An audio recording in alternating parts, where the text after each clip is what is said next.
حي على الفلاح.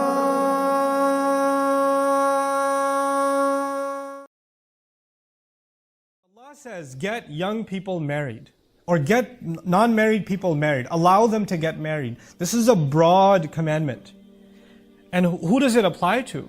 You would think it applies to people, okay, once this boy has graduated from school, once he's got a good job, once he's got a good amount of savings, once he's got a little bit of the return on investment paid back to his parents, everybody else in the family is taken care of, then we'll think about getting him married. Because if we get him married right now, all of his attention will go to his wife. We're not going to get anything. The first point I wanted to make is, how do we make marriage easy? Because this is the way of shaitan. The way of shaitan in a society is, you make the haram easy, and you make the halal difficult. And when that happens in a society, shaitan is won. When that is the door to the unhealthy, the filthy, the impermissible is wide open, and then that young man comes to his parents and says, I think I need to get married.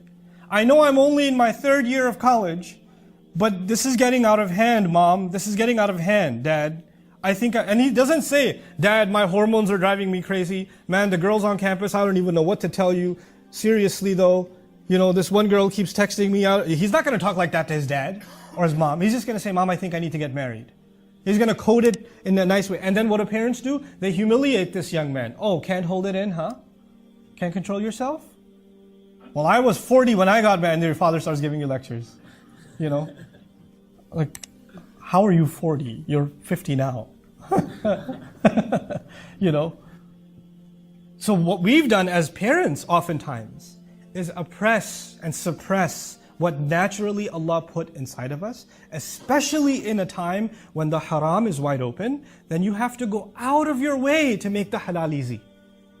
You're trying to pretend that the world is still what it was. It's not. The world has changed.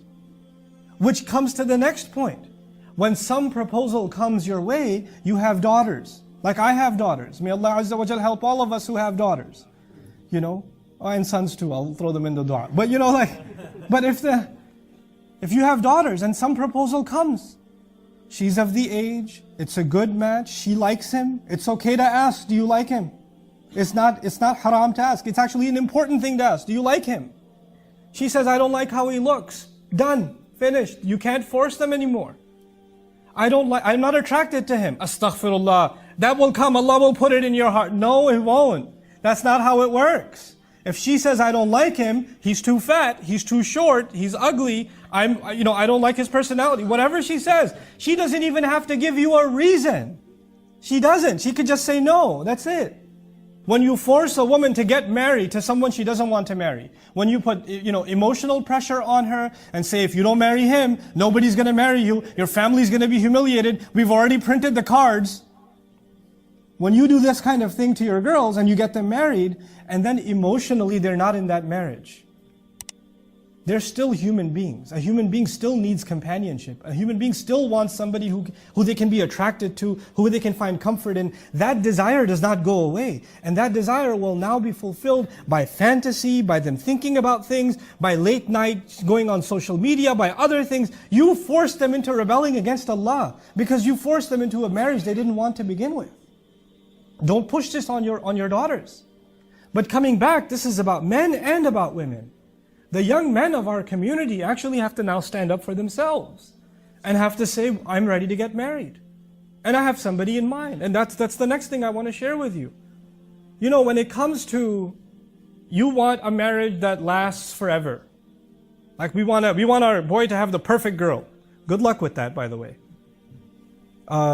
Because perfection is not going to happen in this, and your boy isn't perfect. Let me tell you. If you don't know, let me tell you. We're all human beings. And human beings have flaws. And sometimes things work, and sometimes things don't work. But let me tell you, when a young man and a young woman are old enough to get married, that actually means they're old enough to make their own choice. Let me repeat myself. When they're old enough to get married, they're old enough to make their own choice. And maybe you don't like their choice. And your job and my job as parents is to advise them and say, I don't think this is a good choice. I think that you could do better. By the way, as a parent, I think I'm always going to say you could do better. I'm always going to say that. But maybe you think this is a mistake. But if your son is 25 years old, your daughter is 30 years old, and she wants to make a mistake, that halal mistake is way better. That halal mistake is way, and maybe things don't work out in 3 years. That's still better. That's still better than you refusing, because I have seen enough cases. I don't talk in theory. I'm talking based on what I've seen, the conversations I've had with people, with real Muslim families around the world, especially around the United States and Canada, where people are, this man comes and says, I want to marry this girl. The father says, no, you're not from the same country, you're not from the same culture or whatever. You can't get married to my daughter, or the other way around. But these two are still already emotionally attached. So they're texting each other, talking to each other, hanging out with each other, having dinner with each other. Parents don't know. 5, 6 years go by, they're refusing other proposals. Then the girl is forced to marry somebody else, and she's still talking to the guy. And all of this was that evil, that this whoever she married didn't deserve this. He didn't deserve this. But all of that evil was created by the stubbornness of parents who didn't realize that their children live in a different time. Where allowing marriage first is a bigger priority than anything else. The only marriage proceedings mentioned in the Quran are that of Musa alayhi salam. Like from 0 to 100, like finding a girl and getting married to a girl. You know, that whole spectrum is captured in the story of Musa alayhi salam. Just a few things about that. First and foremost, he's from Banu Israel, yes? He's an Israelite. And he is homeless. He's a fugitive from the law. He ran from Egypt because he accidentally killed someone. So he's homeless, he's an Israelite, he's a fugitive. He ends up in an Arab tribe, Madian. He ends up in Arab land, where he finds a couple of girls, and he helps them. And one of the girls indirectly told her father she's interested in him. And the father immediately said yes. And they got married. So an Israeli got married to an Arab in the Quran.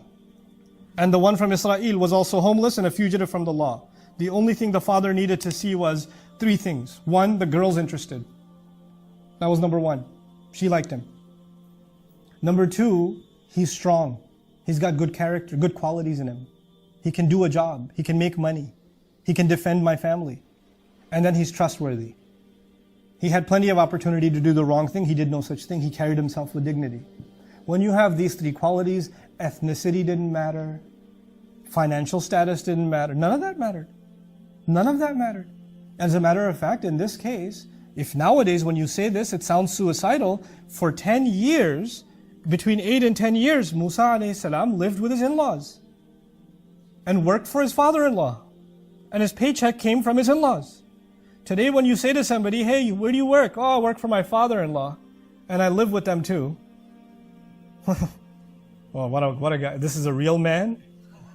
This is a man even? He lives with his in-laws? You want to question the manhood of Musa alayhi salam? See what happens to you. Because you don't want to get punched by that man alayhi salam. What I'm saying is there are sometimes unusual situations. And Allah mentions them on purpose in the Quran because sometimes the marriage is going to be under unusual situations. Not every situation can be ideal. And in your family, if there's an unusual situation, don't sit there and cry, why couldn't we have a normal kind of situation? That's okay. Life is not about normal. Actually, when you dig deep in every family, there's no such thing as normal. Every one of us is weird. Every one of us has strange situations in their family.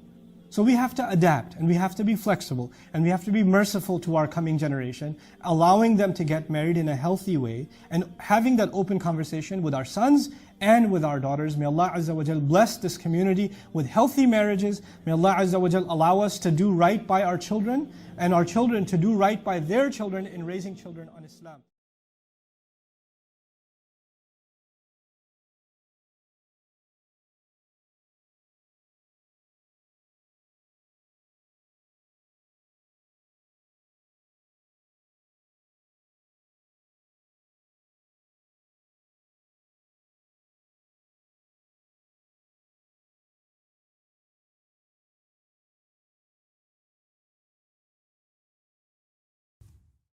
Assalamu alaikum wa rahmatullah. If you enjoyed this video, please do share it with friends and family. If you want to see more videos from this series, click on the box at the top. If you want to see other videos, click on the box at the bottom. And don't forget to hit the subscribe button. Thanks.